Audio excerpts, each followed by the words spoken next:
Feeling really good, obviously some protocol stuff that had to go through, and it's just awesome that the team, is taking my health, making that the first thing that they're concerned about, and just making sure that I'm back and feeling good. But I feel really good, was able to get out here and pass all my tests, so should be back tomorrow. All right. Well, the award, Herm Harrison Award, what does it mean to you? It means a lot, It's something that I learned about a little bit when I first came to the team. Colton Hunchak won it my very first year as a rookie. So being introduced to it and it being in our room, it was one of those things where I was like, okay, that's a cool little award for sure. And then from there, Reggie won it, and then Markin won it. So it was kind of something where, it kept staying in the receiver room. So I got to learn a lot about it, got to ask a lot of the guys about it. And then, just for me, just getting out in the Calgary community, something that I really wanted to do ever since I, became a pro in the city of Calgary.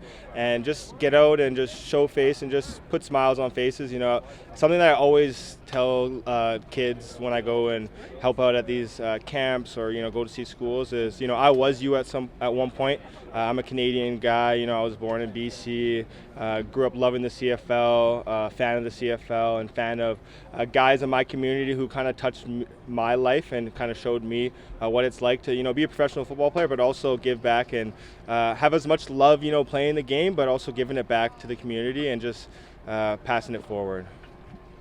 I just want to ask you about the matchup with the Argos, I guess, too. Like, what are you looking at as far as this opponent this week? You guys need these 2 wins.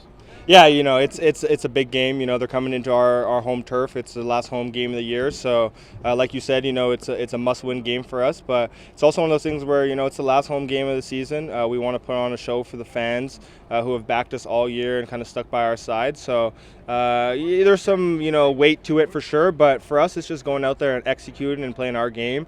And we know when that happens, we usually come out with a good result. Back to just the events you're involved with, is there one that's maybe closer to your heart or one that you kind of taken on? I mean, you do a lot, so it's maybe an unfair question. But I wouldn't say necessarily one specifically. Anytime, though, I can go into elementary school or high school, I think those ones resonate the most with me, just, because like I said, I'm a Canadian guy. That happened for me. I had BC Lions, Rolly Lumbala, who's actually a Calgary guy. When he was playing for the Lions, he was always out there. Solomon Illuminum, guys like that who are always in my community. They would come shoot. Adam Big Hill, he came to my high school when I was in high school. Sorry, Adam, don't want to date you like that, but he came to my high school and just really showed me that, hey, if I really worked hard and did all the right things, that I could be him and come out here and play. And I was always that little kid telling the CFL guys, like, hey, I'm gonna be you when I get older. Just watch. So that's just something that I always look for, and I always tell the kids, like, hey, I want to be that guy that you told me that you were gonna make it pro, and you did that. So any way I can inspire you, I'm just happy.